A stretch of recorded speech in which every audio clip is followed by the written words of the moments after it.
You stood in front of the bathroom mirror in 1986 with a can of Aquanet in one hand and a round brush in the other, teasing your bangs until they stood 3 inches above your forehead.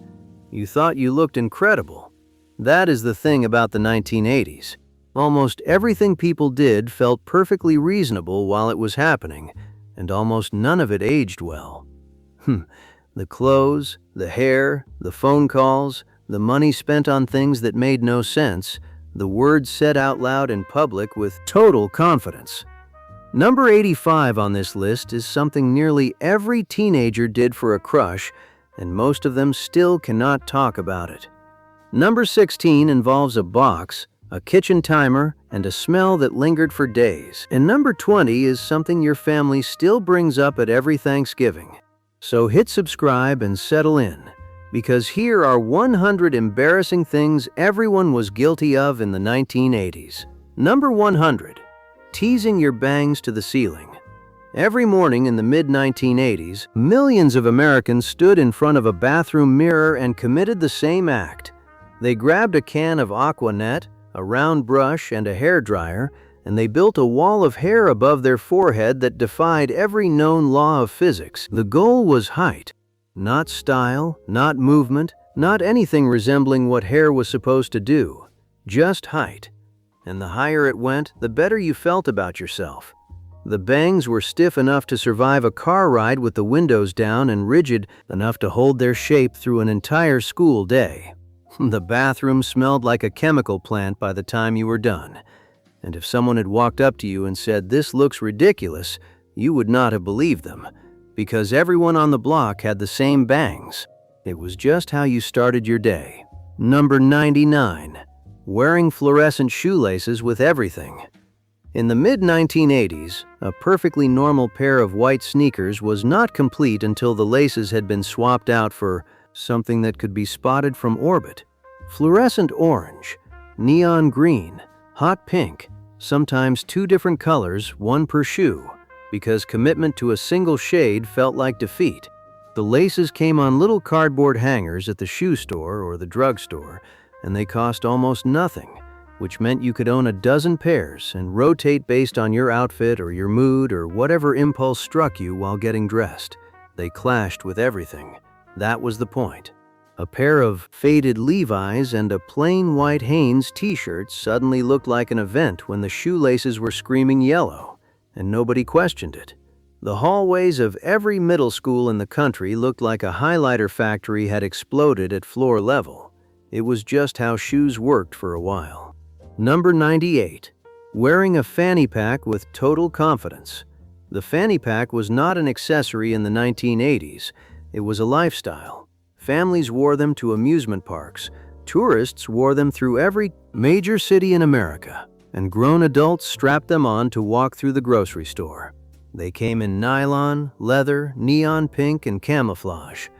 You kept your wallet, your keys, your sunglasses, and sometimes an entire pack of gum in there. The pack sat right across the front of your waist like a fabric tumor, and nobody saw anything wrong with it. Parents posed for family photos wearing them. Businessmen wore them at weekend barbecues.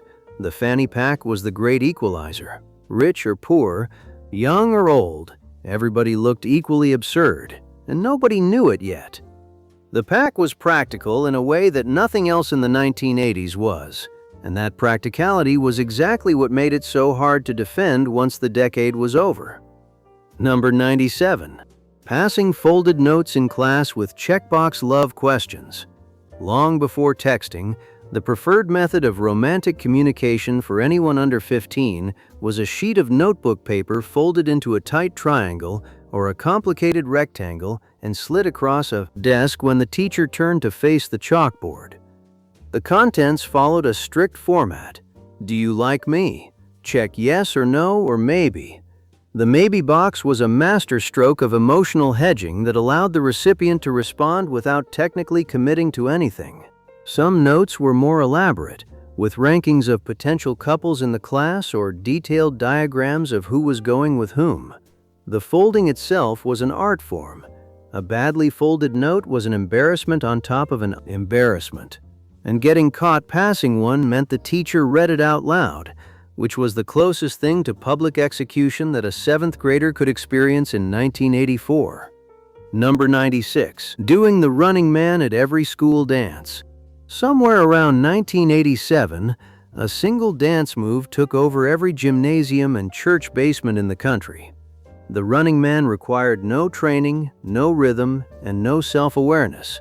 You planted one foot forward, slid it back while hopping onto the other foot, and repeated the motion until either the song ended or someone pulled you off the floor. It looked like jogging in place on a slippery surface, which is essentially what it was. But at the time, pulling off a clean running man at the homecoming dance felt like an athletic achievement. Groups of boys lined up along the wall and took turns stepping into the center of the circle. Each one convinced he was doing it better than the last, kept playing Bobby Brown because that was the only fuel this engine needed. Number 95. Wearing neon everything. For a few years in the late 1980s, the entire American wardrobe looked like it had been dipped in highlighter fluid. Neon green, neon pink, neon orange, neon yellow. Shirts, shorts, shoelaces, headbands, socks, wristbands, even sunglasses. People combined 3 or 4 neon colors in a single outfit and walked out of the house looking like a traffic cone at a rave. Gym clothes were the worst. The aerobics section of any department store looked like a chemical spill. And the thing is, people did not wear neon ironically. They wore it because they genuinely believed it looked good. Photos from that era are almost painful to look at now. The colors have not faded. The confidence behind them has. And the worst part was the laundry. Neon bled in the wash. A single pink sock turned an entire load of whites into a pastel disaster that could not be undone. Number 94. Collecting. Wacky wall walkers. These were small, sticky, rubbery octopus-shaped toys that came out of gumball machines or arrived free inside cereal boxes. The entire appeal was that you threw them at a wall, and they slowly tumbled down the surface in a clumsy, lurching crawl that looked vaguely alive. For about 48 hours, they worked. Then they collected dust, hair, lint, and whatever else lived on the surface of your bedroom wall, and they stopped sticking entirely. The solution was to wash them with soap and water, which sometimes restored their tackiness for another day or two. Every kid in the mid-1980s had at least one stuck permanently to the ceiling above their bed, collecting grime in a spot no one could reach. They were marketed as if they were some kind of marvel of engineering. They were a wad of synthetic rubber that cost $0.25. Number 93. Leaving long, rambling messages on answering machines. The answering machine turned every phone call into a monologue. When someone did not pick up, the beep gave you permission to talk for as long as you wanted, and people took full advantage of it. Messages went on for minutes. They included updates about dinner, commentary on the weather, detailed descriptions of what the caller had done that day, and long pauses where the person clearly forgot what they were going to say. Some people left messages that were longer than the actual conversation would have been, and there was no way to edit it.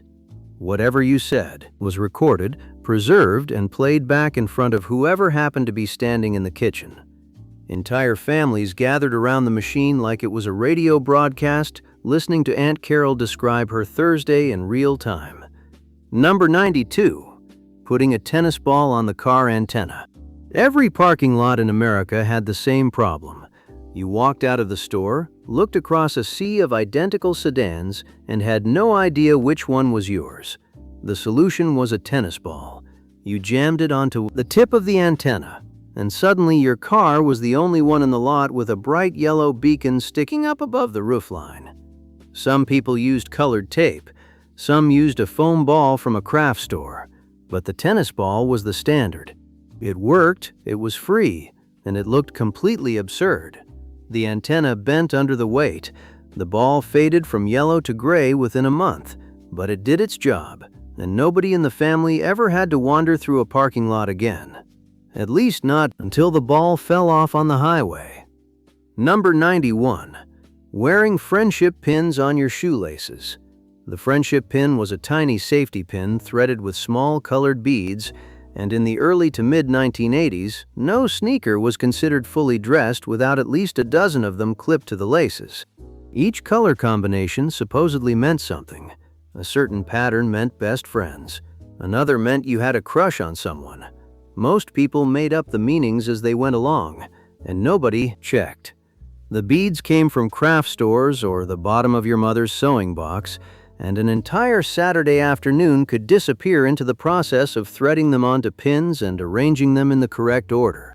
By the end of the week, your shoes weighed noticeably more and jingled when you walked down the hallway.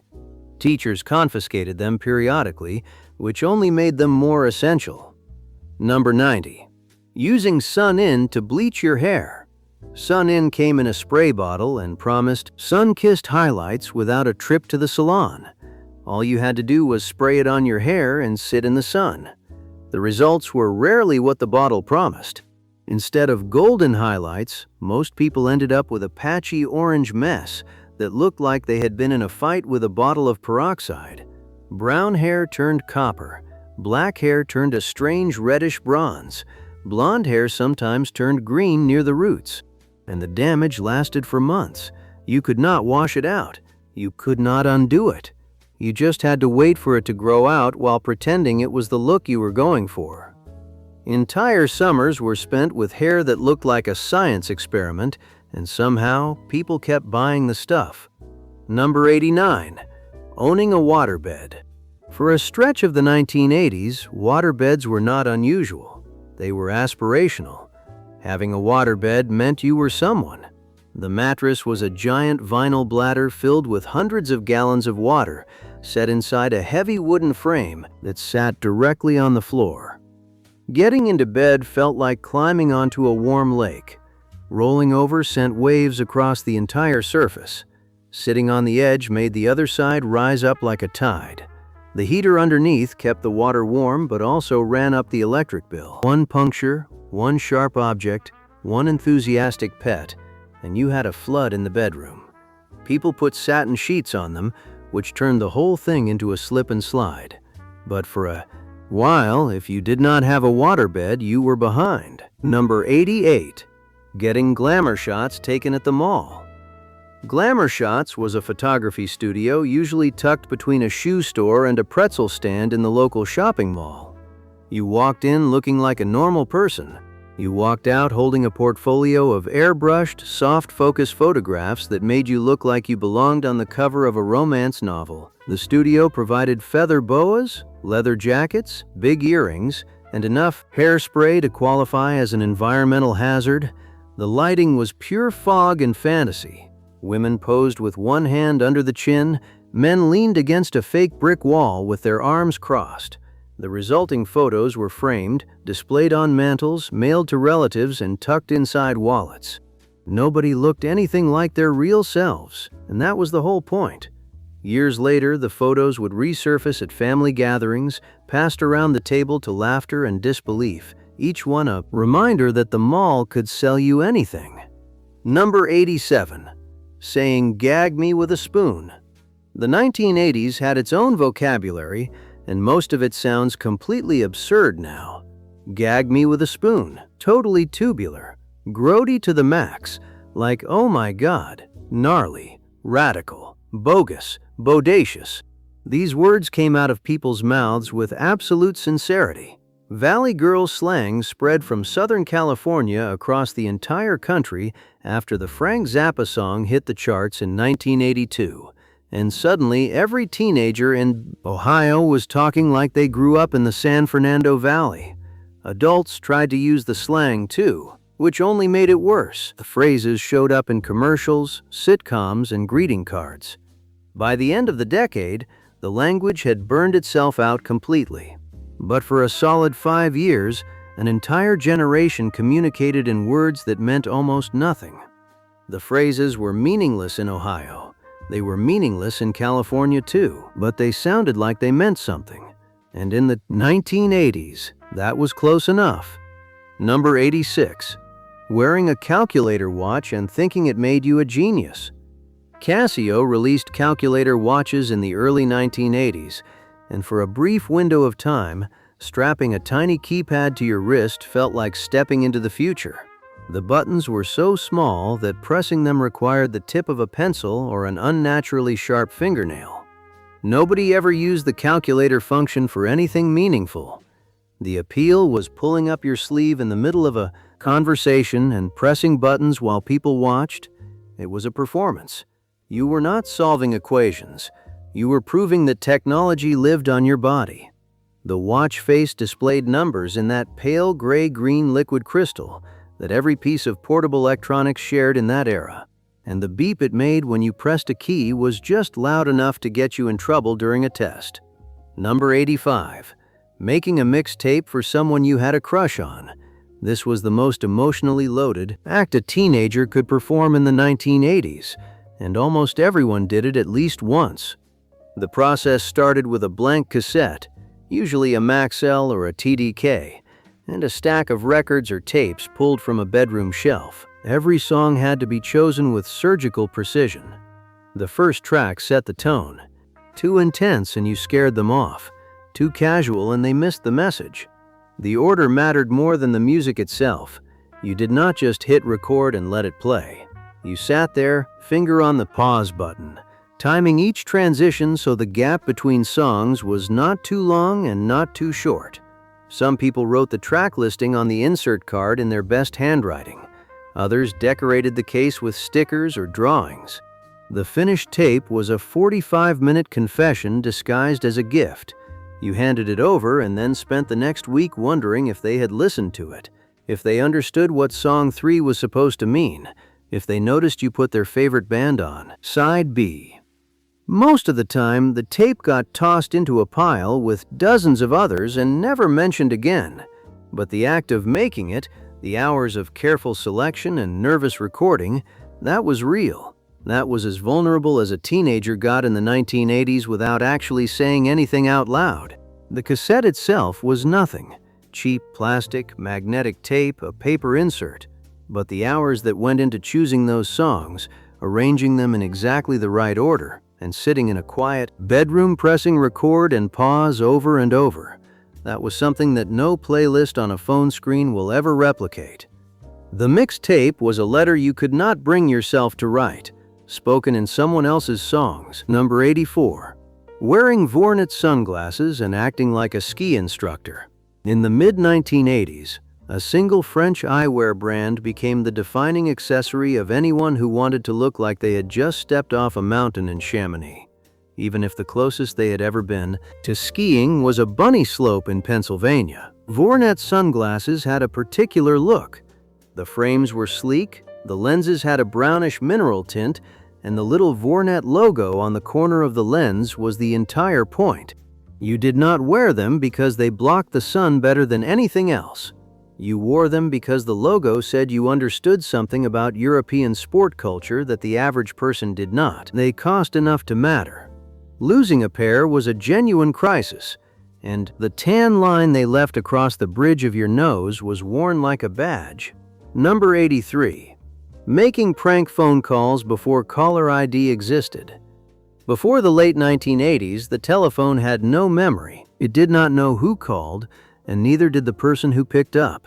This made prank calling one of the most widespread and consequence-free forms of entertainment available to anyone between the ages of 10 and 16. The script was almost always the same. Is your refrigerator running? You had better go catch it. Or the classic ask for a person with an absurd name and wait for the confusion to build. Sleepovers revolved around it. Someone would grab the kitchen phone, dial a random number from the phone book, and the entire room would go silent except for the muffled laughter of 6 kids trying not to breathe. It felt daring. It felt criminal. It was neither. And when caller ID arrived in the early 1990s, an entire genre of childhood comedy vanished overnight. Number 82. The rat tail haircut. The rat tail was exactly what it sounded like. A thin strand of hair, sometimes braided, left to grow long at the back of the neck while the rest of the head was cut short. It dangled down between the shoulder blades like a piece of rope. Boys loved it. Parents tolerated it. Barbers executed it with the resigned professionalism of someone who knew this was a mistake but was not going to argue. The rat tail was supposed to look tough.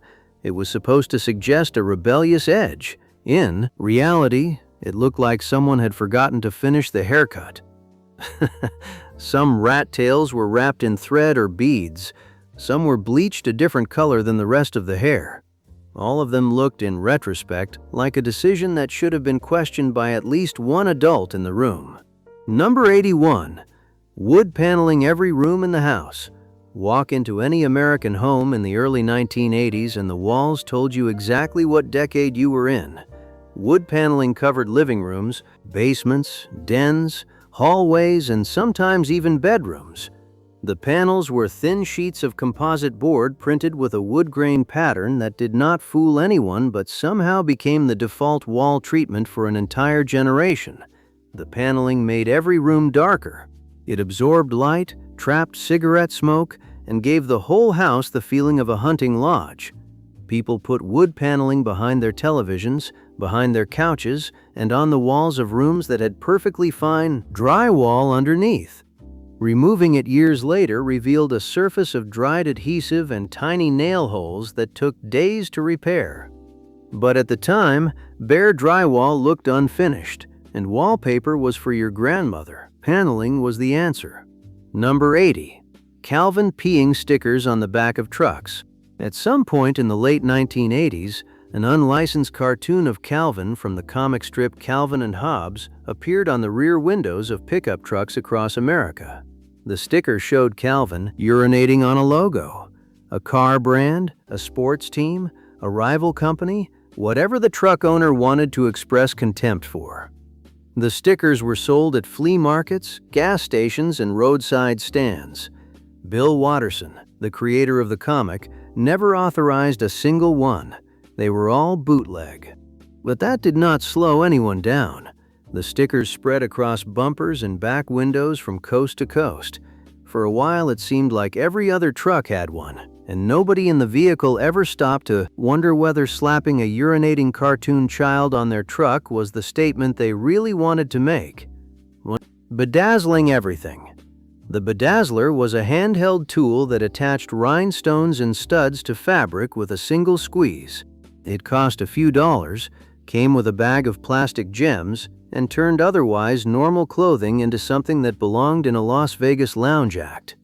People bedazzled jean jackets, purses, hats, belts, sneakers, pillows, and in some cases the upholstery on their furniture. The gems caught the light and scattered little rainbow reflections across the room. They also fell off constantly, leaving behind small holes and a trail of plastic jewels in the washing machine. But the act of bedazzling was irresistible. The tool made a satisfying crunch when you pressed it, and the results were instant. One squeeze and your plain white t-shirt was suddenly glamorous, or at least that is what it felt like at the time. Number 78. Wearing leg warmers outside the gym. Leg warmers were designed for dancers. They existed to keep muscles warm between rehearsals. But after the movie Flashdance came out in 1983, leg warmers left the dance studio and entered the streets. Women wore them over jeans, over leggings, over bare legs, and over boots.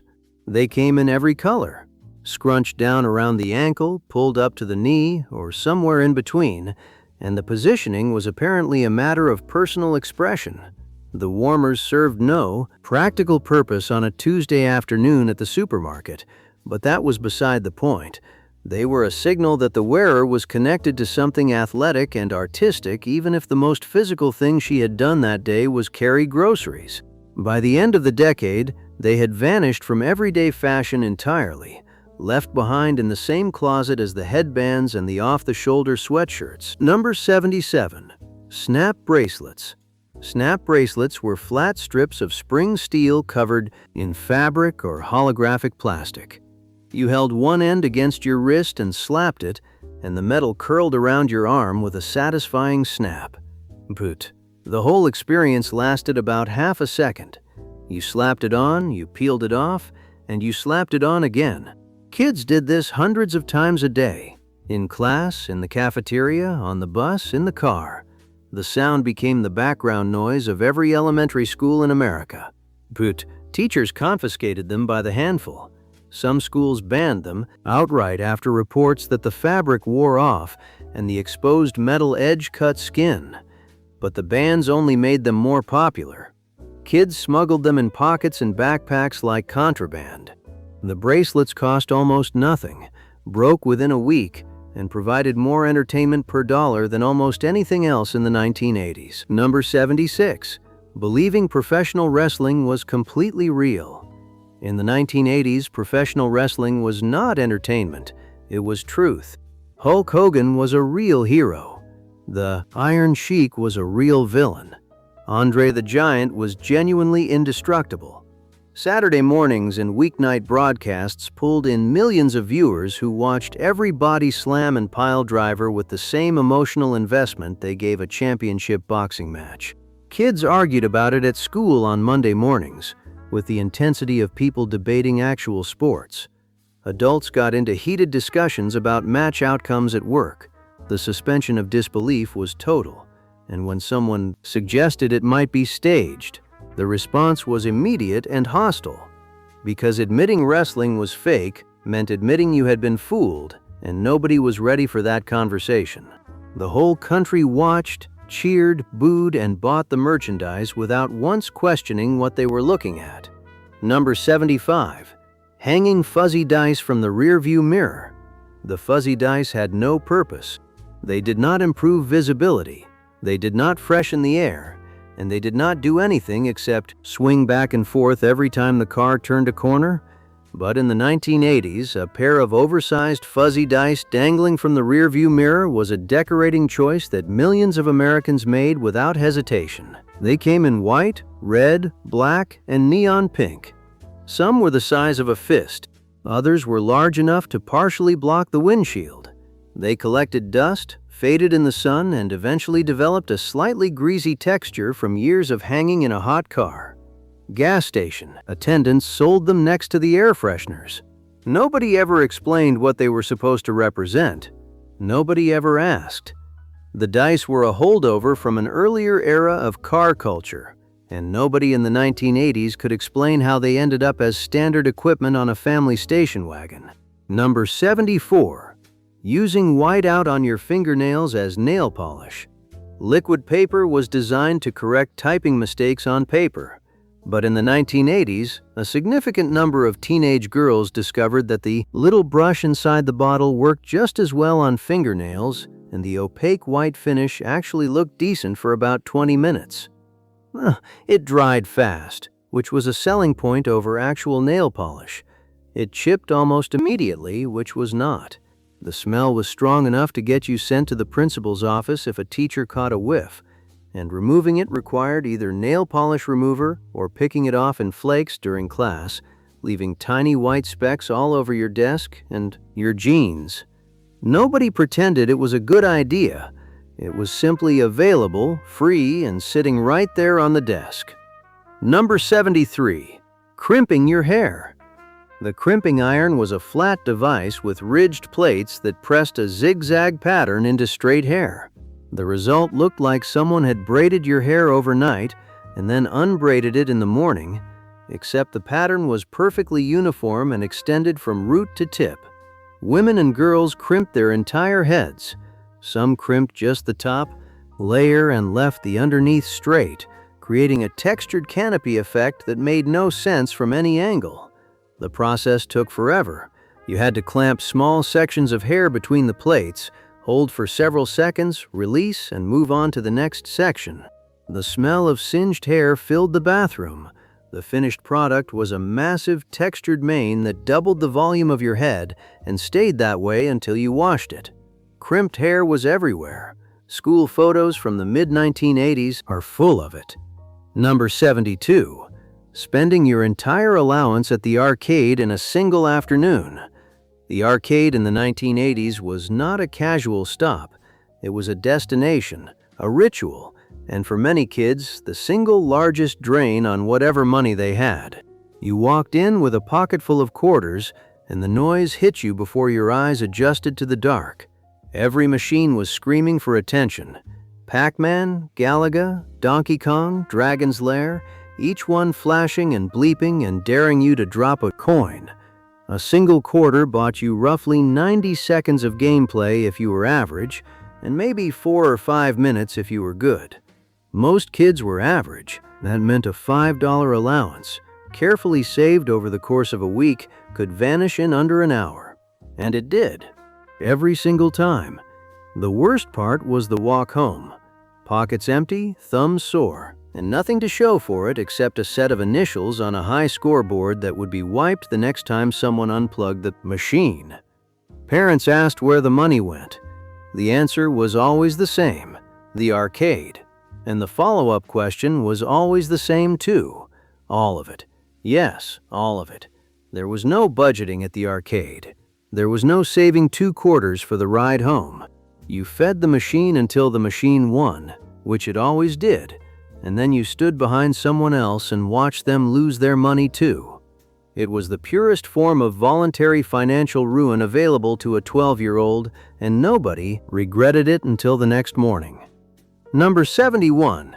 Getting the Sears portrait with the laser background. Every autumn, families across America filed into Sears Portrait Studio at the local mall and sat on a small stool in front of a backdrop that looked like a Pink Floyd album cover. The laser background was the prestige option. It featured streaks of electric blue and magenta light cutting across a dark field, as if the subject were posing inside a science fiction movie. Children wore their best sweaters. Teenagers tilted their heads at angles they had practiced in the bathroom mirror. The photographer counted to 3. The flash fired, and 2 weeks later an envelope of prints arrived that would sit framed on the mantle for the next decade. Nobody questioned why a family portrait needed lasers. Number 70.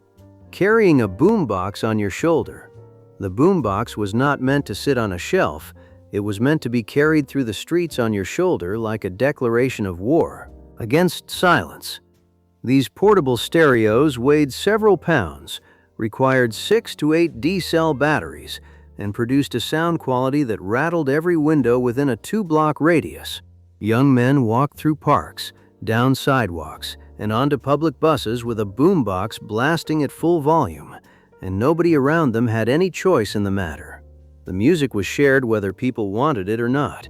Carrying one required a certain posture, one arm up, shoulder tilted, head slightly turned, like you were posing for a photograph that would never be taken. The batteries died fast. The weight left a sore spot on your shoulder. But for a few blocks, you were the center of the world. Number 69. Tying a sweater around your shoulders. This was the universal signal that you wanted people to think you owned a boat. The sweater was draped over the shoulders and the sleeves were tied loosely across the chest in a casual knot that was anything but casual. Preppy culture demanded it. The sweater was never worn, it was displayed. Pastel colors worked best. A light pink or green cable knit over a polo shirt with the collar popped was the full uniform, and people wore it to barbecues, school functions, and trips to the mall with zero irony. The knot had to be loose enough to look effortless, but tight enough to survive a walk across a parking lot. A sweater that slipped off the shoulders mid-conversation was a social failure. The look said money and leisure, even if the sweater came from a clearance rack. Number 68. Participating in chain letters. The chain letter arrived in the mailbox with a promise and a threat. Send this letter to 10 people within 7 days and you will receive good luck, money, or some vague form of cosmic reward. Break the chain and bad things will happen. The letters came handwritten, photocopied, or typed on lined paper, and they included testimonials from people who had supposedly received windfalls after forwarding the letter on. Some versions asked for money, others asked for recipes, postcards, or prayers. The instructions were always the same. Copy the letter, add your name to the bottom of the list, and mail it to as many people as possible. People actually did it. They sat at kitchen tables, copied letters by hand, addressed envelopes, and mailed them out with real stamps. The chains rarely produced anything except more chain letters and a mild sense of guilt when you finally threw one away. Number 67. The bowl haircut. The legend was that parents placed an actual bowl on the child's head and cut around the rim. Whether or not that literally happened, the result was unmistakable. A perfectly straight line of hair circled the head at ear level, with everything below it buzzed short or shaved clean. The cut was fast, free, and required no skill whatsoever. It saved money on barber visits and gave every child who wore it the exact same silhouette, which was the silhouette of someone wearing a helmet made of hair. School photos from the era are filled with rows of children who all look like they visited the same kitchen on the same Sunday night. The bowl cut was democratic. It did not care about your face shape, your hair texture, or your personal preferences. You got the bowl, and you lived with it until the next haircut. Number 66. Decorating your locker with tiger beat centerfolds. The inside of a school locker in the 1980s was not a storage space, it was a gallery. Tiger Beat and Bop magazine sold primarily on the strength of their pull-out posters, and those posters went straight to the inside of the locker door, taped at the corners with Scotch tape or stuck with magnets. Kirk Cameron, Corey Haim, Debbie Gibson, Rob Lowe. The faces rotated with the issues, but the format never changed. Open the locker, and there they were, smiling back at you between second and third period. Some kids layered them 3 deep, a collage of glossy faces and feathered hair and airbrushed skin. Teachers occasionally made students take them down. The posters went right back up the next morning. It was decoration and declaration at the same time. Number 65. Popping your collar. The popped collar was a simple act with enormous social implications. You took the collar of your polo shirt, flipped it up so it stood straight against your neck, and left it there. Nothing else changed. The collar did all the talking. The look was borrowed from tennis players in prep school culture, and in the 1980s it spread across high schools and college campuses like a dress code nobody voted on. Some people popped the collar on one shirt. Others layered 2 or 3 polo shirts and popped all of the collars at once, creating a fabric fan around the neck that looked like a failed attempt at a neck brace. The collar served no function. It did not keep the sun off your neck. It did not keep you warm. It existed purely as a signal, a flag planted on the front lines of fashion that said the wearer knew what they were doing, even when the evidence suggested otherwise. Number 64. Wearing head-to-toe Coca-Cola branded clothing. In the mid-1980s, a soft drink company became a fashion label, and nobody found that strange. Coca-Cola merchandise was everywhere. T-shirts, sweatshirts, rugby shirts, hats, jackets, gym bags, even socks. The red and white logo was printed across chests and backs and sleeves in every school hallway in the country. Pepsi had its own line, so did 7-Up.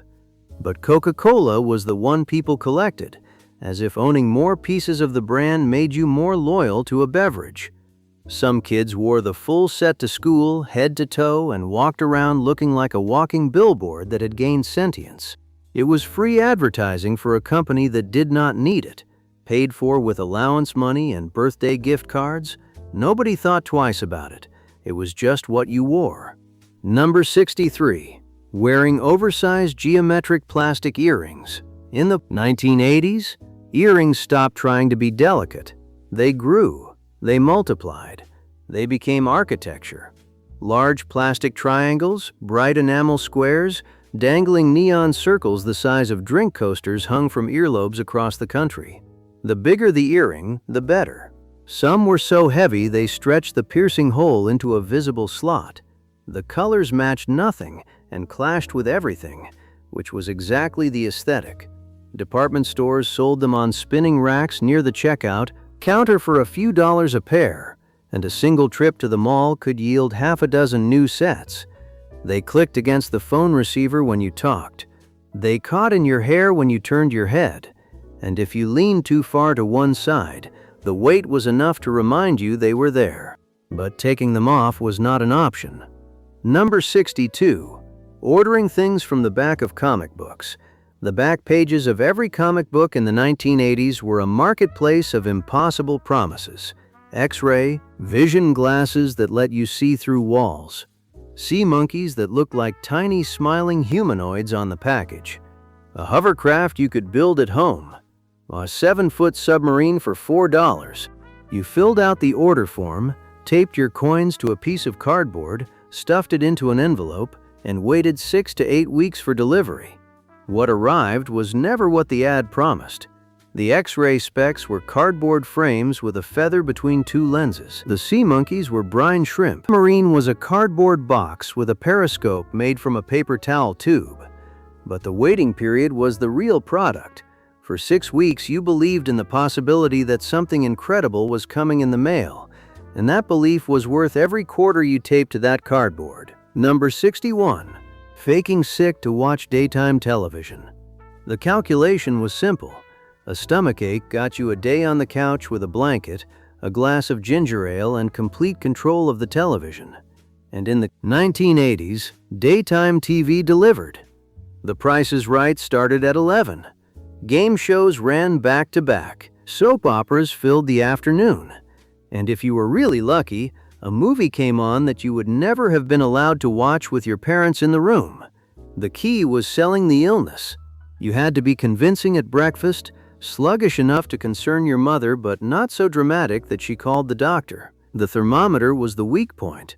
Holding it against a light bulb worked but ran the risk of showing a temperature so high it triggered panic.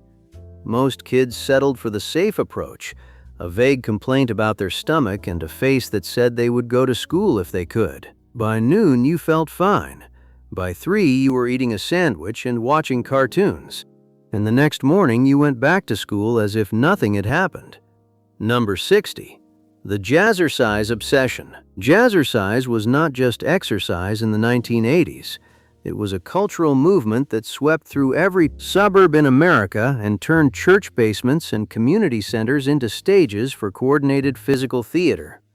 The classes combined jazz dance, resistance training, and aerobics into a single high-energy routine set to pop music, and the women who attended them dressed for the occasion. Leotards, tights, leg warmers, headbands, and sneakers in matching colors. The outfits alone were a commitment. The classes were loud. The music echoed off cinder block walls. The instructor stood at the front with a headset microphone and shouted encouragements over the beat while 50 women in neon kicked and grapevined in rough unison. Nobody called it embarrassing at the time. It was health. It was empowerment. It was a night out with friends that also burned calories. But the home video versions were where the real embarrassment lived. Workout tapes from Jane Fonda, Richard Simmons, and a dozen lesser-known fitness personalities played on VCRs in living rooms across the country. And the image of someone doing high kicks in a living room while following along with a television set is one of the defining images of the decade. The movements were big.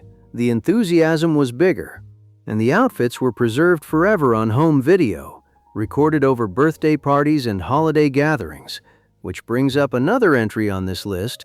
The VCR made it possible to rewind and repeat the hardest sections, and some tapes wore out at the same spot because the same 30-second sequence of leg lifts got replayed every single evening. The carpet in front of the television bore a permanent impression from the exercise mat, and the family members who walked through the room during a session learned quickly to stay out of kicking range.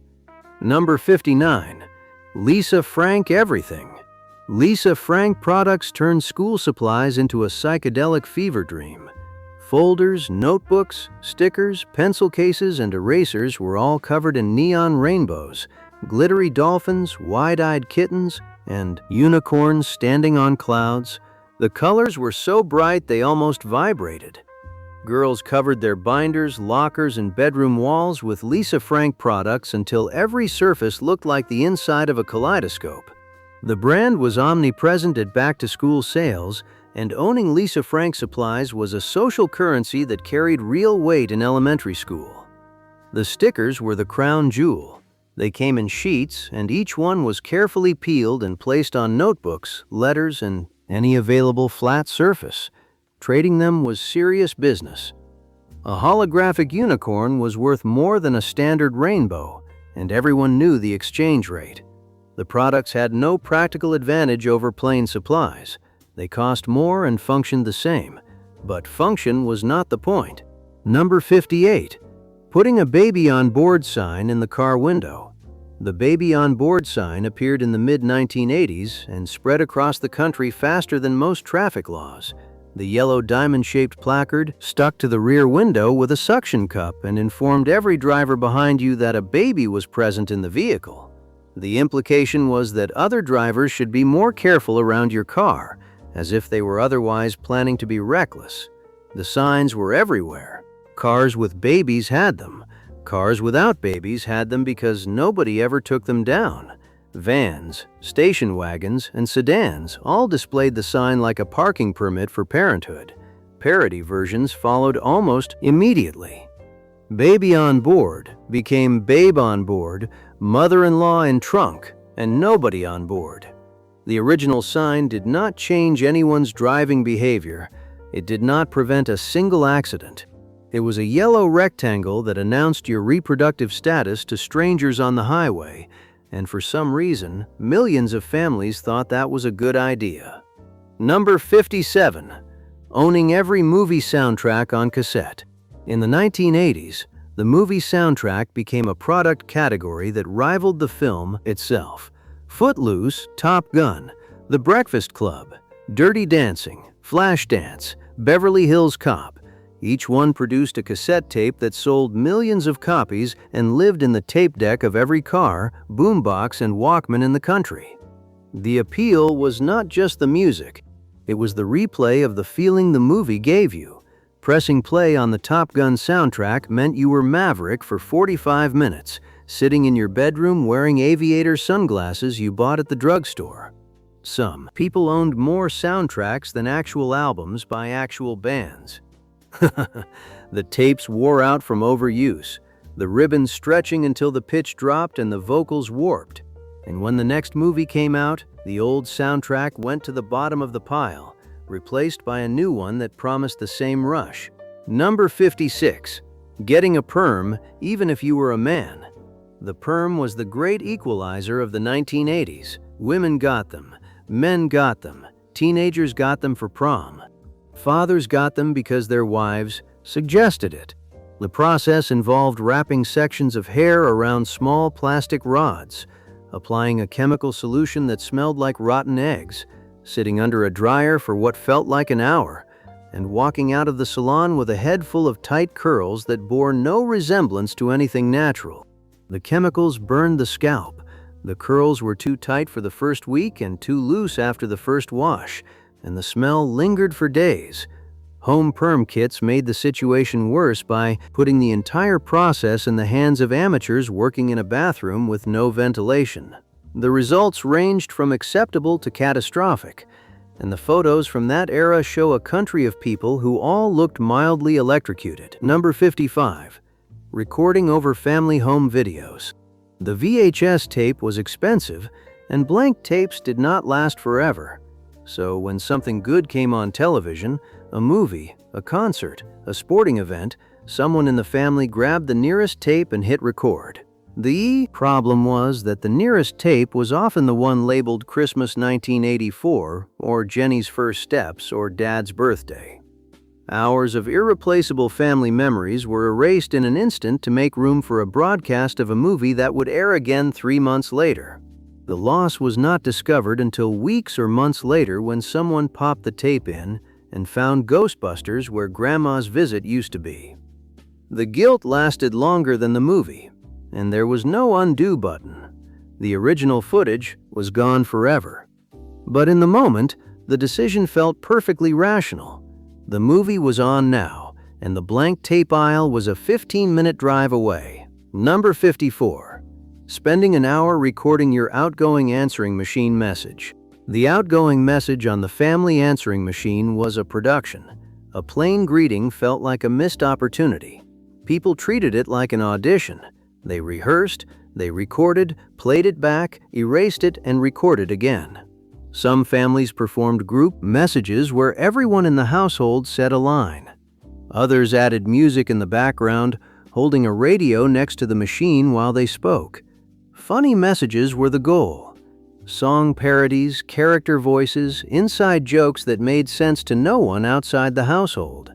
Some people went through a dozen takes before settling on a version they were satisfied with, and even then they were never fully happy. Callers heard the message and either laughed or hung up. Either way, the recording stayed on the machine for months, long after the joke had stopped being funny, because nobody wanted to go through the recording process again.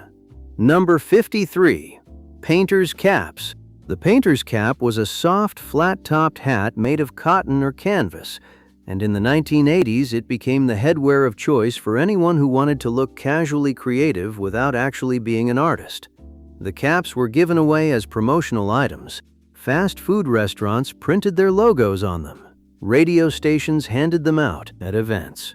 Beer companies stamped their names across the front, and people wore them everywhere, with the brim flipped up, flipped down, or cocked to one side at an angle that was supposed to communicate personality. The hat sat on the head like a deflated chef's toque and offered almost no sun protection. It blew off in the wind, it absorbed sweat stains within days, and it flattened your hair into a shape that took hours to recover from. But free was free, and a hat with a logo on it felt like it meant something, even if it did not. Number 52. Saying psyche after everything.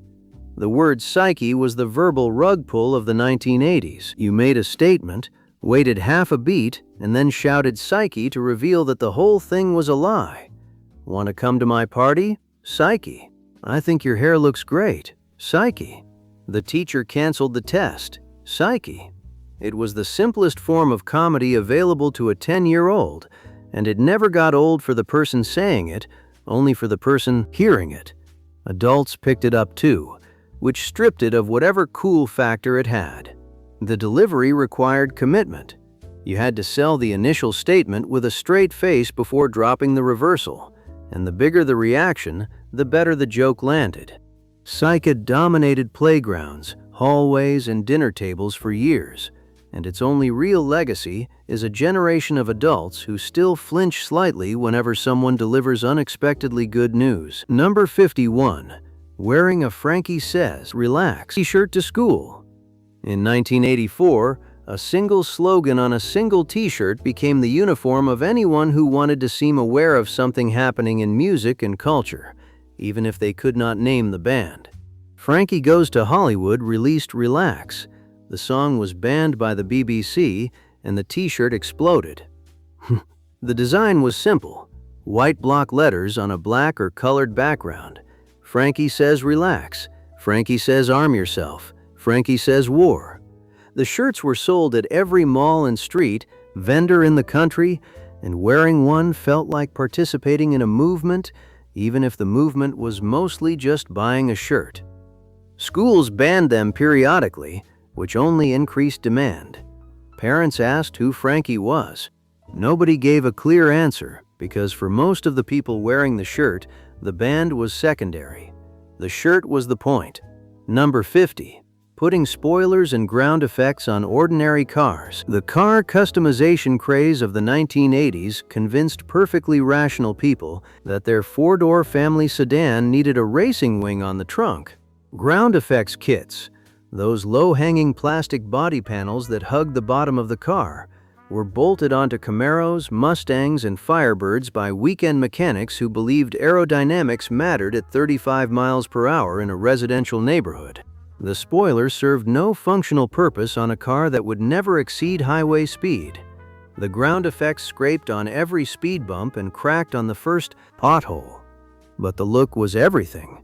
A car with a spoiler and ground effects said you were fast, even if you were parked. Pin striping completed the package. Thin colored lines ran down the sides of the car in patterns that cost more in labor than they added in resale value. People stood in their driveways and admired the finished product as if they had just built a Formula One car out of a Pontiac. Number 49.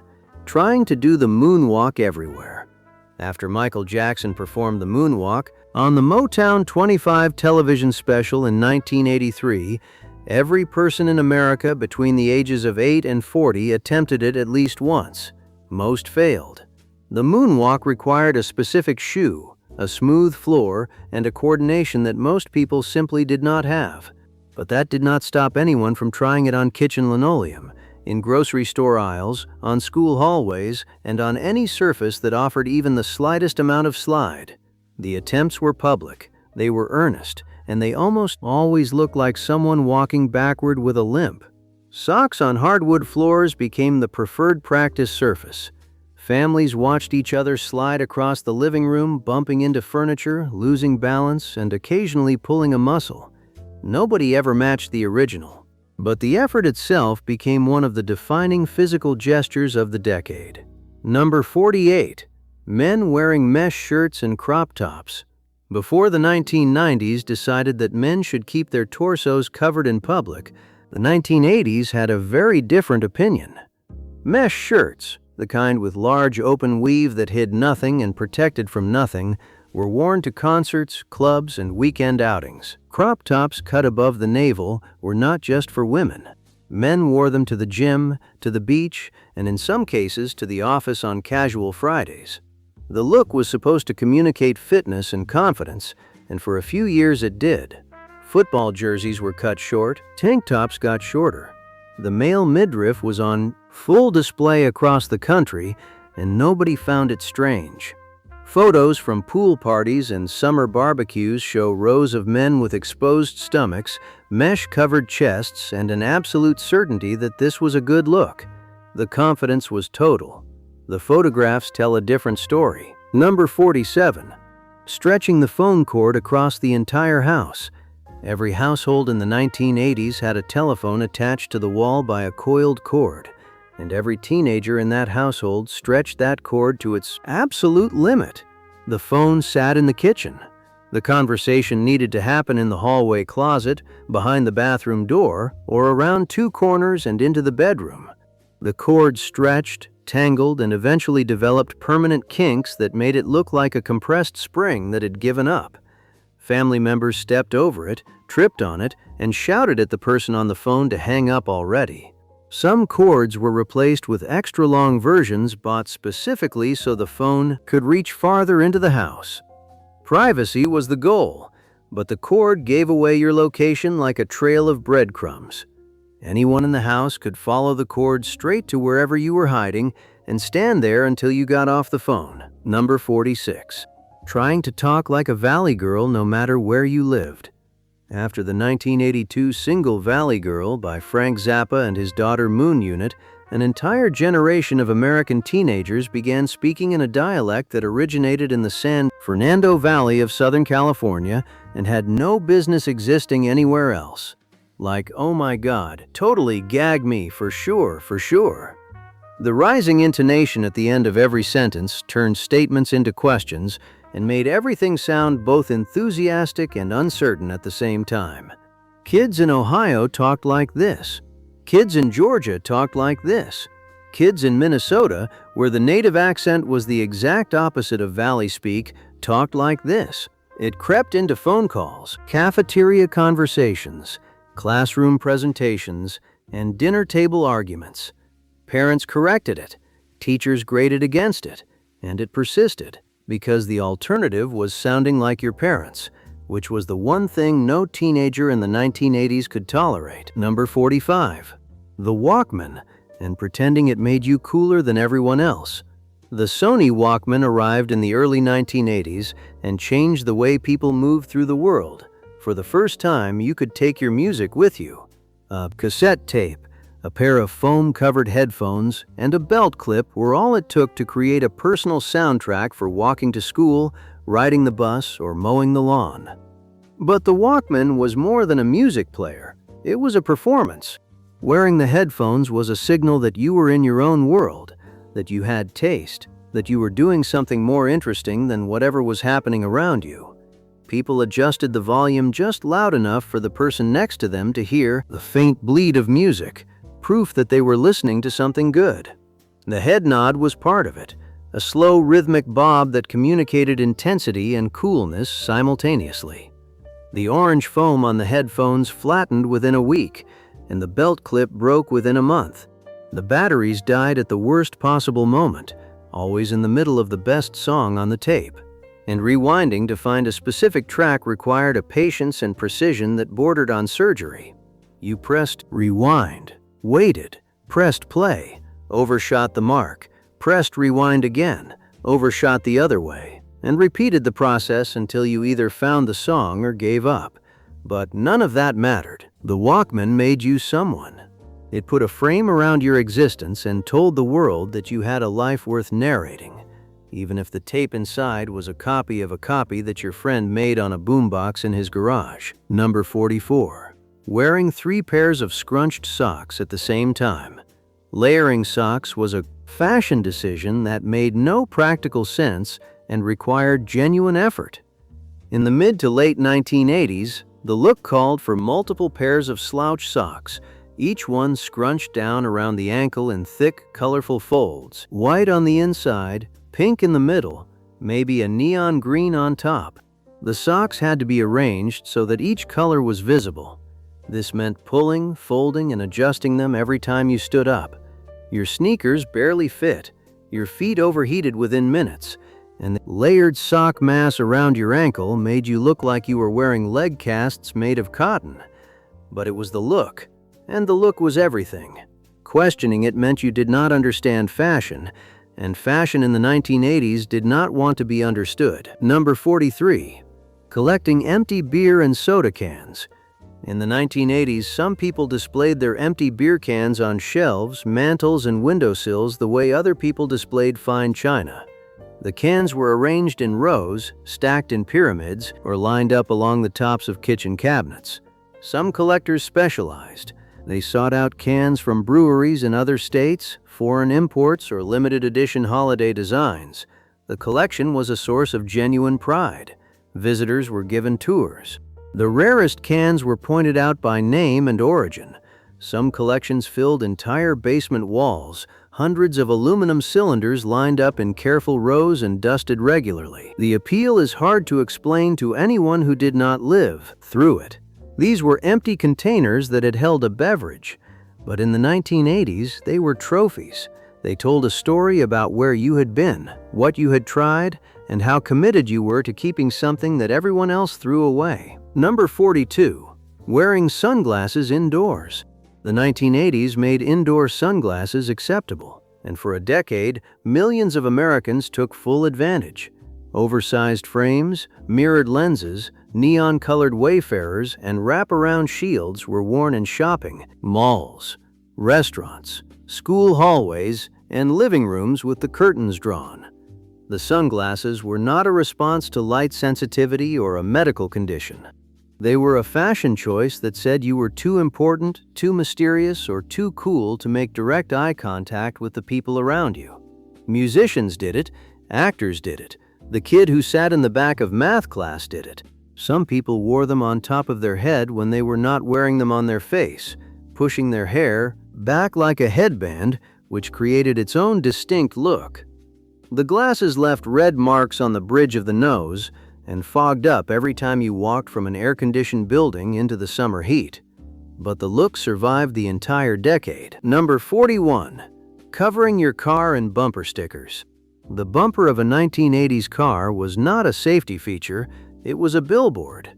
People plastered their rear bumpers with stickers that announced their political opinions, their vacation destinations, their children's honor roll status, their radio station preferences, and their feelings about any topic that could fit on a 4x12-inch strip of adhesive vinyl. Some cars had so many stickers they overlapped. Beach towns sold stickers at every gift shop. Tourist attractions handed them out at the exit. Radio stations made them available by the stack. The stickers faded in the sun, peeled at the edges, and left behind a gummy residue that no amount of scrubbing could fully remove. Selling a car with outdated bumper stickers was a negotiation nobody wanted to have. But while the stickers were fresh, they felt like a complete expression of who you were, delivered to every driver stuck behind you in traffic. Number 40. The Jerry Curl. The Jerry Curl was a two-step chemical process that turned coarse, natural hair into loose, glossy curls that dripped with activator spray. The curls were soft and shiny, and they required constant moisture to maintain their shape. Jerry Curl Activator was applied daily, sometimes multiple times a day, and it left a greasy residue on everything it touched. Pillowcases, shirt collars, car headrests, and couch cushions all bore the telltale stain of a Jerry Curl in full bloom. People covered their pillows with towels at night. They draped plastic bags over headrests. Some wore shower caps to bed to contain the moisture. The curl looked good for about 4 hours after a fresh application. After that, gravity and evaporation took over, and the curls began to separate, flatten, and lose their shine. The maintenance was relentless, the cost was constant, and the evidence was impossible to hide. Number 39. Leaving the tags on your clothes. At some point in the 1980s, leaving the price tag or brand tag visible on a piece of clothing became a deliberate style choice. Hats were worn with the sticker still on the brim. Jackets kept their tags dangling from the sleeve. Sunglasses were worn with the brand label stuck to the lens. The visible tag was supposed to prove the item was new, authentic, and worth every dollar. It was a flex disguised as forgetfulness. People noticed the tag, and that was the point. The problem was that leaving a tag on a hat eventually became so common that removing it made you look like you had bought the hat secondhand. The whole system inverted.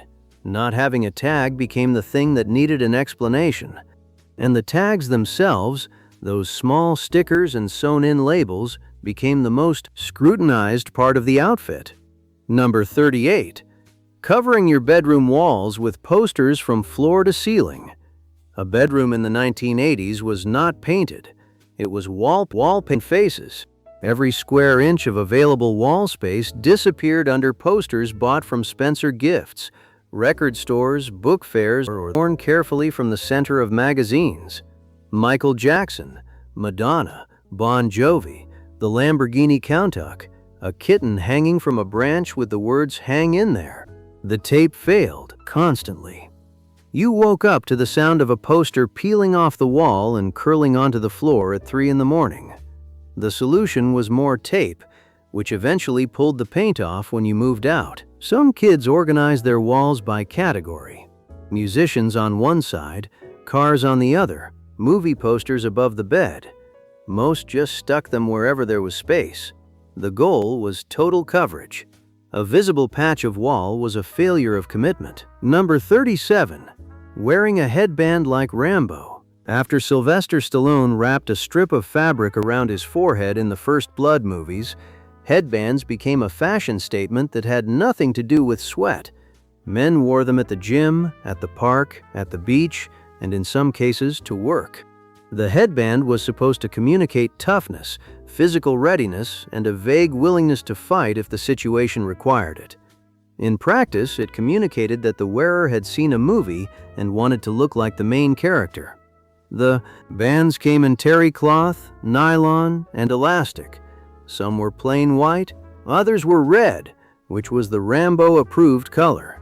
They slipped down over the eyes, left a red line across the forehead, and after an hour of wear, made the wearer look less like a soldier and more like someone recovering from a headache. But the look was everywhere, and for a solid 3 years, no gym bag was complete without one. Number 36. Talking into a tape recorder and pretending to be a radio DJ. The portable cassette recorder gave every kid in the 1980s a broadcasting studio the size of a lunchbox. You pressed record, cleared your throat, and launched into a radio show that nobody asked for and nobody would ever hear. The voice dropped an octave. The pacing slowed. You introduced songs that did not exist, interviewed imaginary guests, and gave traffic reports for streets that had no traffic. Some kids recorded fake commercials. Others recorded fake news broadcasts about events happening in their own backyard. The tapes were played back, critiqued, and then recorded over with a new episode that was somehow worse than the first. The recorder picked up every background noise, the dog barking, the refrigerator humming, a parent yelling from the other room to keep it down. None of it sounded professional. All of it was done with complete sincerity. Number 35. Matching family holiday outfits. The matching holiday outfit was a tradition that no family voted on, but every family participated in. Someone, usually a mother, decided that the entire household would wear coordinating outfits for the annual Christmas photo, the Easter service, or the 4th of July picnic. The outfits were ordered from catalogs, purchased at the mall, or in some cases, handmade from the same bolt of fabric. Children wore miniature versions of what their parents wore. Fathers stood in matching sweaters with expressions that said they had lost this argument hours ago. The photos were taken in front of the fireplace, the Christmas tree, or a backdrop at the department store, and copies were mailed to every relative on the list. The result was a wall of identical humans in identical clothes, smiling with varying degrees of enthusiasm. The photos survived the decade and resurfaced at every family gathering for the next 30 years, each time prompting the same question: whose idea was this? Number 34. Playing air guitar in public. Air guitar was not a joke in the 1980s. It was a serious physical expression of musical devotion.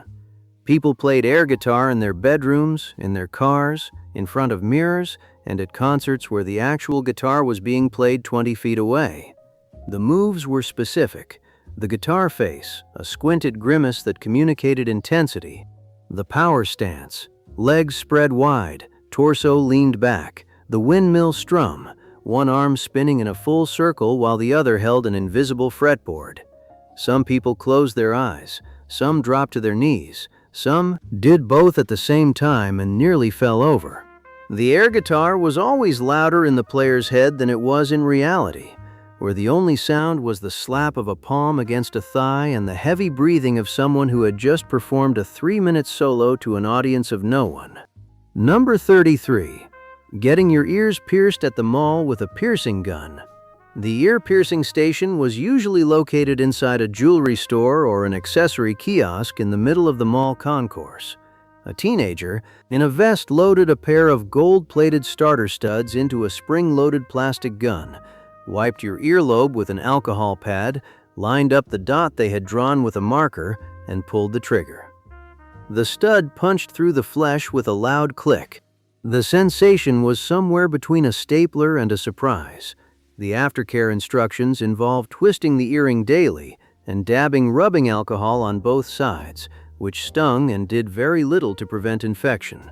Ears swelled, turned red, and sometimes closed up overnight if you forgot to put the earring back in after a shower. The whole process cost less than a pair of movie tickets and was performed by someone whose primary qualification was that they worked at the mall. Number 32. Pumping your Reebok pumps. The Reebok pump was a basketball shoe with an inflatable bladder built into the tongue. You pressed a small orange basketball-shaped button on the front of the shoe and pumped air into the chamber, which was supposed to create a custom fit around your foot. The pump made a satisfying hiss with each press, and kids pumped their shoes obsessively, on the bus, in the hallway, at the dinner table, anywhere they could reach their feet. Whether the air bladder actually improved fit or performance was debatable, but that was not the point. The point was that you had shoes with a button, and nobody else's shoes had a button. The pumps were expensive, they were status symbols, and the ritual of inflating your shoes before a pickup basketball game at the park was performed with the same seriousness as a pilot running through a pre-flight checklist. The air leaked out within hours. Nobody cared. Number 31. Wearing Hawaiian shirts unironically. The Hawaiian shirt in the 1980s was not a costume or a party gag. It was a legitimate wardrobe choice that grown men made with full confidence. The shirts featured palm trees, tropical flowers, parrots, sailboats, and sunsets in colors that could be seen from across a parking lot. They were worn to backyard barbecues, to casual Fridays at the office, to parent-teacher conferences, and to restaurants that did not have a dress code. The louder the print, the more relaxed the wearer appeared to be, which was the entire goal. A man in a Hawaiian shirt was telling the world that he was on vacation even if he was standing in his own kitchen on a Tuesday. The shirts were oversized, untucked, and often paired with khaki shorts and sandals, completing a look that said the wearer had stopped trying and felt great about it. Nobody called it a costume. That part came later. Number 30. Spending the entire day at the mall for no reason. The shopping mall in the 1980s was not a collection of stores. It was a destination, a social hub, a climate-controlled universe where an entire Saturday could disappear without a single purchase being made. Teenagers got dropped off in the morning and did not leave until closing time. They walked laps around the concourse, sat on benches near the fountain, ate soft pretzels from the food court, browsed stores they could not afford, and repeated the loop until someone's parent pulled into the parking lot. The mall had everything. Record stores where you could flip through albums for an hour, arcades where a handful of quarters bought 45 minutes of standing in a dark room, pet stores where you pressed your face against the glass and watched puppies sleep, bookstores, shoe stores, sporting goods stores, all of them open for browsing with no expectation that you would buy anything. Let me know in the comments if you remember doing this, because it might be the most universal experience on this entire list. Adults did it too. Couples walked the mall on weeknights. Retirees did laps in the morning before the stores opened. Families treated the food court like a restaurant. The mall was free entertainment in a decade that had not yet invented a reason to stay home. There was no internet, no streaming, and no social media. If you wanted to see people and be seen, you went to the mall, and when you got home, someone always asked what you bought, and the answer was almost always nothing. You did not go to buy things, you went to be somewhere. The mall was that somewhere, and for a while, that was enough. Number 29. The side ponytail. The side ponytail took a perfectly functional hairstyle and rotated it 45 degrees for no practical reason. Instead of pulling the hair straight back, you gathered it at the side of the head, just above the ear, and secured it with a scrunchie or an elastic band. The ponytail hung down over one shoulder, bouncing with every step and swinging into your face whenever you turned your head. The look was supposed to be playful and youthful. In practice, it was asymmetrical. It got caught in jacket zippers, and it left one side of the head flat while the other side had a fountain of hair erupting from it. But the side ponytail was everywhere. School hallways, dance recitals, birthday parties, and yearbook photos all featured rows of girls with their hair parked on the left side of their head like a misplaced decoration. Number 28. Getting your name airbrushed on a t-shirt at the boardwalk. Every beach town, state fair, and amusement park in the 1980s had at least one airbrush artist set up under a tent or behind a counter, surrounded by samples hanging from clotheslines. For a few dollars, you could get your name sprayed across a plain white t-shirt in metallic letters over a sunset, a palm tree, a wave, or a sports car. The artist worked fast, holding the shirt flat against a board while the compressor hummed. The paint smelled like chemicals and dried slightly stiff against the fabric. You wore that shirt until it cracked and faded, because your name in chrome letters over a Florida sunset was not just a souvenir, it was identity. And if your name was long or unusual, you waited while the artist figured out the spacing, and sometimes it still came out crooked. That was fine. It was yours. Number 27. Putting stickers on every surface you owned. Stickers were currency in the 1980s, and every flat surface was a potential canvas. Notebooks, lockers, skateboards, dressers, lunchboxes, car bumpers, refrigerators, guitars, and bedroom doors were all covered in layers of adhesive decorations. Scratch and sniff stickers were the premium tier. They smelled like strawberries, pizza, root beer, or in some unfortunate cases, wet dog. Puffy stickers had a three-dimensional foam backing that made them feel important. Holographic stickers caught the light and changed color when you tilted them. Teachers handed out gold stars and smiley faces as rewards, and some students covered their homework folders with them like medals on a uniform. The problem came when you tried to remove a sticker. The adhesive bonded permanently to the surface, leaving behind a ghostly outline and a sticky patch that collected lint and dirt for years. Nobody peeled a sticker cleanly in the 1980s. Nobody. Number 26. Using the phrase, "Where is the beef?" in every conversation. When Clara Peller looked at a comically small hamburger in a Wendy's commercial in 1984 and asked, "Where is the beef?" the phrase entered the national vocabulary overnight. People used it at dinner. They used it at work. They used it to express dissatisfaction with anything that failed to meet expectations, from a movie to a political speech to a friend's excuse for being late. The phrase showed up on t-shirts, bumper stickers, coffee mugs, and buttons. Walter Mondale used it in a presidential debate. Comedians built entire bits around it. For about 18 months, it was impossible to go through a day without hearing someone say it, and the people saying it always delivered it with the same self-satisfied grin that suggested they had invented the joke themselves. The phrase outlasted the commercial by years and outlasted its relevance by decades. But in 1984, it was the funniest thing in America, and everyone treated it that way. Number 25. Serving a jellied mold at every party. The gelatin mold was the centerpiece of every potluck, holiday dinner, and backyard barbecue in the 1980s. Jell-O was mixed with fruit cocktail, whipped cream, cottage cheese, or in some cases shredded carrots and mayonnaise, and poured into a ring-shaped mold that sat in the refrigerator overnight. The next day, the mold was flipped onto a platter and presented as if it were a gourmet creation. The gelatin wobbled when you carried it. It wobbled when you set it down. It wobbled when someone walked past the table. Nobody ate much of it, but it always appeared, and the person who made it always watched to see if anyone took a second helping.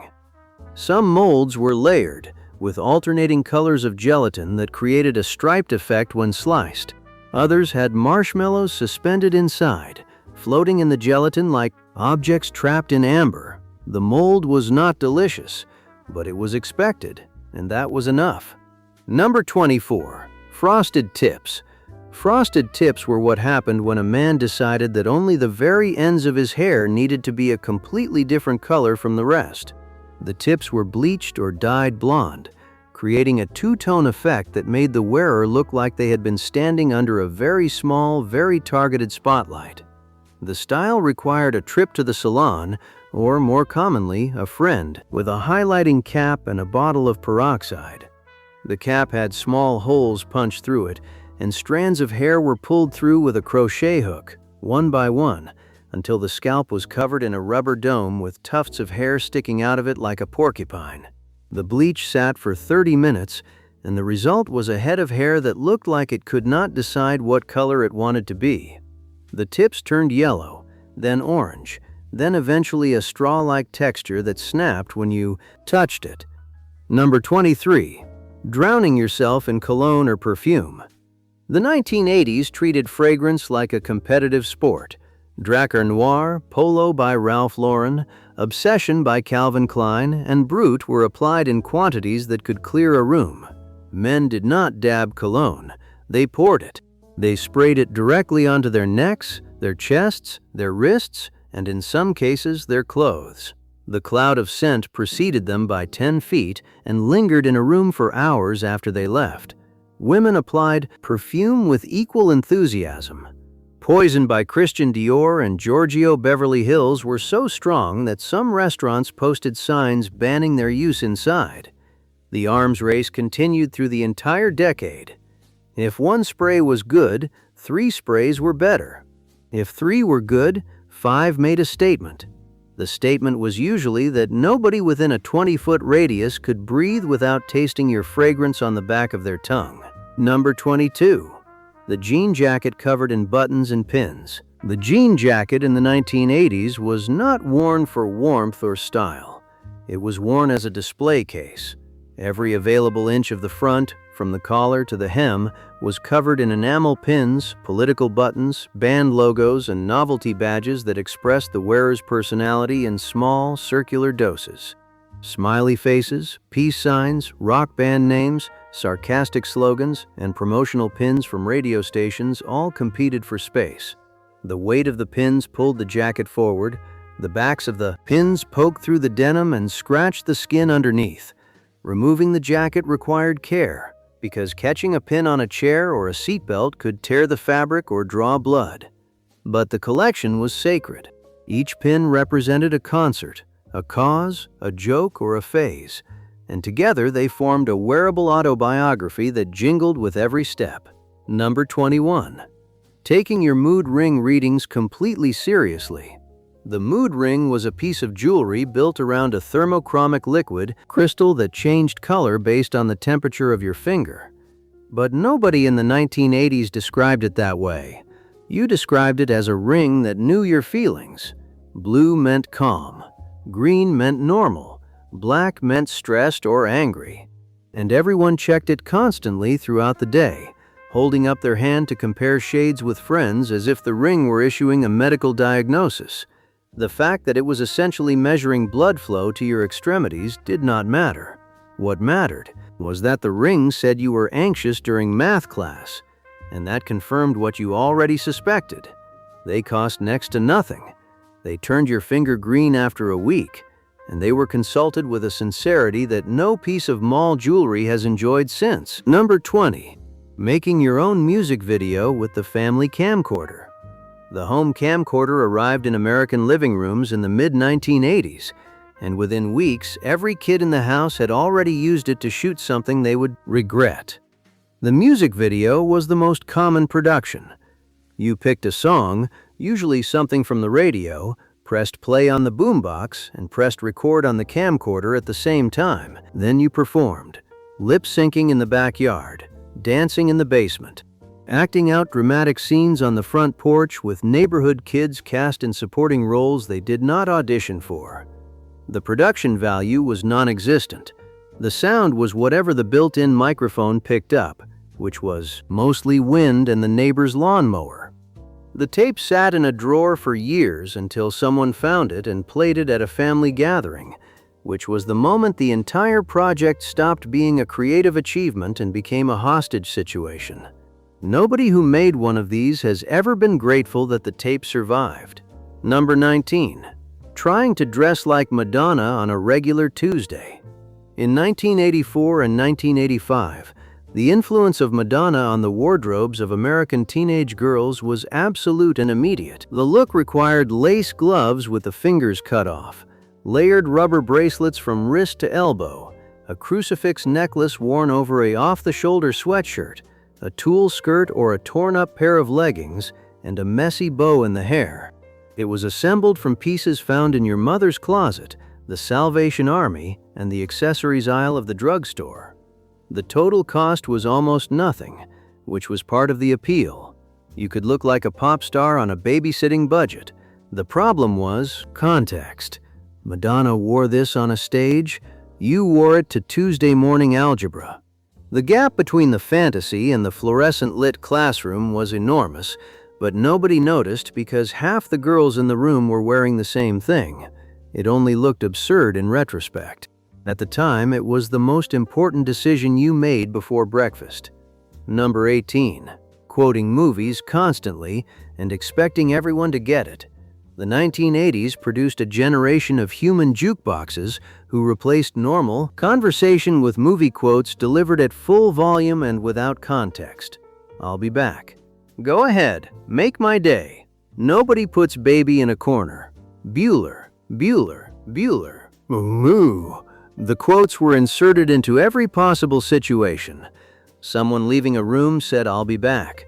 Someone making a tough decision said, "Go ahead, make my day." Someone at a party said, "Nobody puts baby in a corner," and half the room cheered while the other half wondered what was happening. The quotes replaced original thought. They became shorthand for emotions that people were either too lazy or too inarticulate to express on their own. And the delivery was always accompanied by a look that said you should recognize this, followed by disappointment when someone did not. The entire decade ran on borrowed dialogue. Number 17. Using the word totally and the word like in every single sentence. Conversation in the 1980s had a filler problem. The words totally and like were inserted into sentences at a rate that made actual content nearly impossible to find. It was like totally amazing, you know? She was like so totally into it. I was like totally going to go, but then like I totally didn't. The words carried no meaning. They served no grammatical function. They existed as verbal cushions that softened the space between thoughts and gave the speaker time to figure out what they were actually trying to say. Adults complained about it. Teachers corrected it. But it persisted through the entire decade and into the next, evolving from a teenage affectation into a permanent fixture of American speech. Today, the habit is so embedded in conversation that most people do not even notice they are doing it. But it started here, in the 1980s, and it started totally. Number 16. The Home Perm Disaster. The Home Perm Kit was a box of chemicals, plastic rods, and paper end wraps that promised salon-quality curls for a fraction of the price. The reality was closer to a chemistry experiment conducted in a bathroom with poor ventilation and no training. The process started with sectioning the hair and wrapping each section around a small plastic rod, then soaking the entire head in a solution that smelled like a combination of rotten eggs and ammonia. The solution had to sit for a specific amount of time, and that time was controlled by a kitchen timer placed on the back of the toilet. Too little time, and the curls did not hold. Too much, and the hair turned to straw. The neutralizer went on. Next, another chemical that was supposed to lock in the curl pattern, and the whole thing was rinsed out in the kitchen sink because the bathroom sink was too small to lean over. The smell filled the entire house. It seeped into curtains, furniture cushions, and the family dog. And when the rods finally came out, the result was either a head of bouncy curls that lasted about a week or a frizzy, uneven disaster that took months to grow out. But the box said anyone could do it, and in the 1980s, that was enough to make people try. Home perms were given to daughters by mothers, to mothers by daughters, and to friends by friends who had done it once before and considered themselves experts. The before and after photos on the box showed a transformation that no kitchen had ever produced. But hope was cheap, and the kits cost less than $10, and every drugstore in the country had a shelf full of them. Number 15. Forgetting to rewind rental tapes. Every VHS rental in the 1980s came with a sticker on the case that said, "Be kind, rewind." The request was simple. When you finished watching the movie, rewind the tape before returning it so the next person could start at the beginning. Most people ignored it. Tapes were returned in whatever state they were in, stopped at the credits, paused in the middle of a scene, or partially rewound to a random point that made it impossible to tell what had happened. Video stores charged late fees. Some charged rewind fees on top of that. Dedicated rewinding machines were sold as consumer products, small devices that did nothing except spin a tape backward because apparently pushing the rewind button on the VCR was too much effort. The whole ritual was a test of basic courtesy, and the country failed it consistently for an entire decade. Number 14. Wearing gym clothes as regular clothes. The line between athletic wear and everyday clothing dissolved completely in the 1980s. Sweatpants, tracksuits, and gym shorts were worn to the grocery store, to the movies, and to family dinners without a second thought. Sweatshirts were cut at the neck to hang off one shoulder, a style borrowed directly from the movie Flashdance and applied to every casual setting imaginable. Headbands and wristbands were worn with jeans. Running shoes were worn with everything. The message was that you were either coming from the gym, going to the gym, or wanted people to think you might go to the gym at any moment. The athletic look required no actual athletic activity. It was pure aesthetic, a costume of fitness worn by people whose most strenuous physical activity that day was walking to the mailbox. Number 13. Tanning with baby oil and a tinfoil reflector. The tanning ritual of the 1980s would make a dermatologist weep. People coated their skin in baby oil, unfolded a sheet of aluminum foil, angled it under their chin to reflect the sun directly onto their face, and laid on a lawn chair for hours. The goal was a deep, dark tan that signaled health, wealth, and time to spare. Sunscreen existed but was seen as an obstacle. Some people used it on their noses and nowhere else. Others used a tanning oil with a protection factor so low it was essentially decorative. The results were immediate. The sunburn came first, red and painful and peeling within 2 days. Then the tan arrived underneath, uneven and streaky, darker on the shoulders and nose, lighter everywhere the foil did not reach. People compared tans like they compared cars. The darker the better. And nobody talked about what the sun was actually doing to their skin, because in the 1980s a tan was a trophy.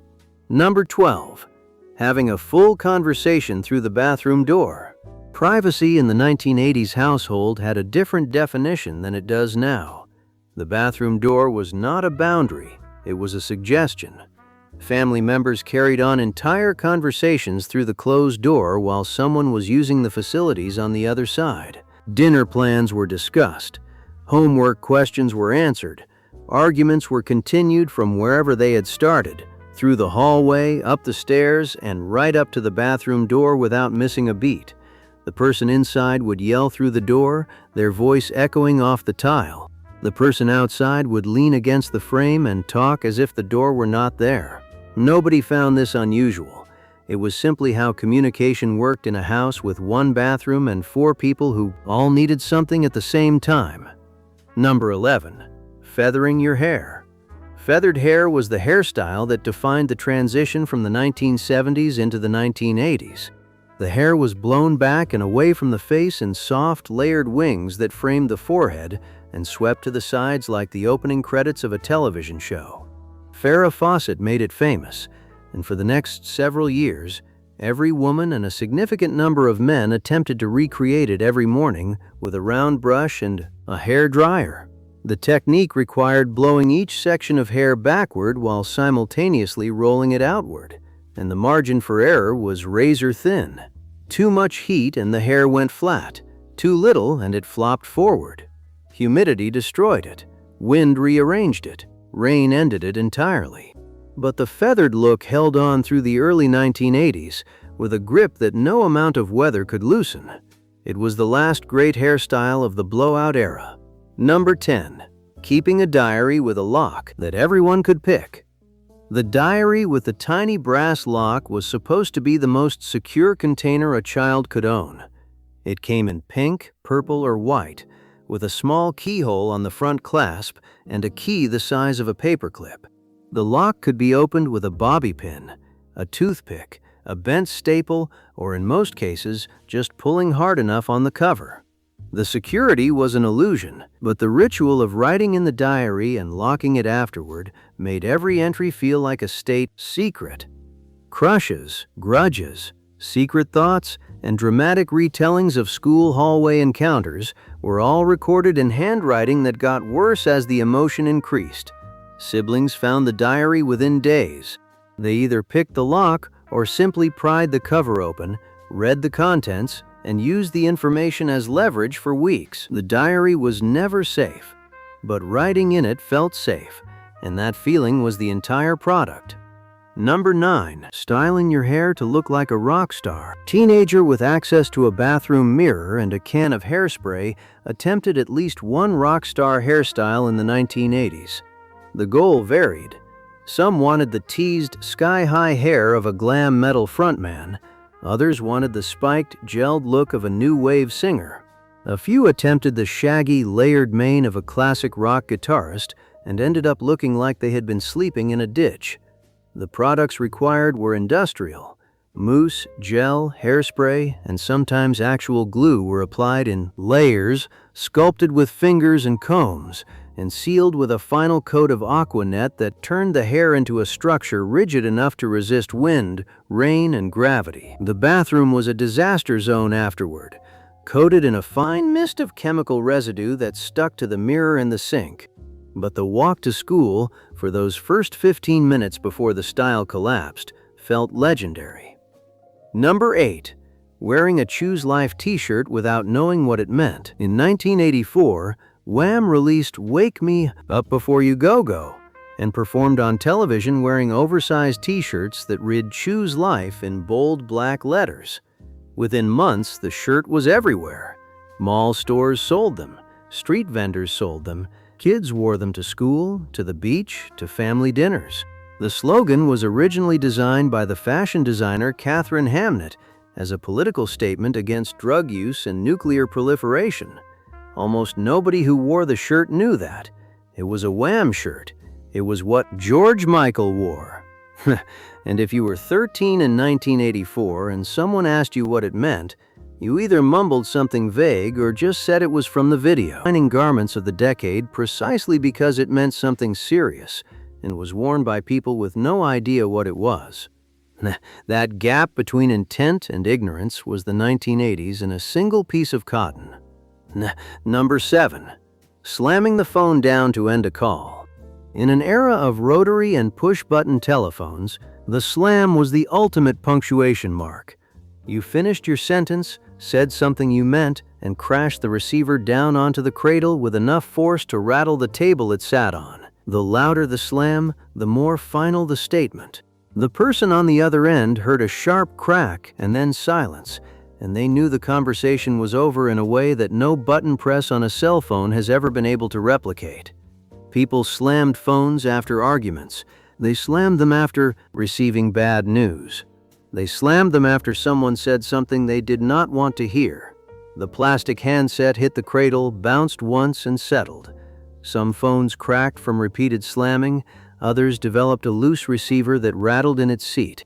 But the satisfaction of ending a phone call with a physical act of force was unmatched, and nothing in the wireless era has come close to replacing it. Number 6. Lying down to zip up your jeans. Tight jeans in the 1980s were not tight the way jeans are tight now.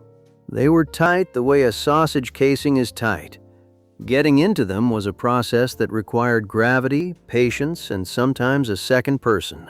You pulled the jeans up as far as they would go, laid flat on the bed, sucked in your stomach, and worked the zipper up one tooth at a time while holding your breath. Some people used pliers on the zipper pull. Some used a wire hanger hooked through the zipper tab for extra leverage. The jeans left marks on the waist, restricted circulation in the thighs, and made sitting down a controlled descent that required planning. Standing back up was an event, but the fit was everything. If the jeans were not tight enough to require a horizontal position to close, they were too loose.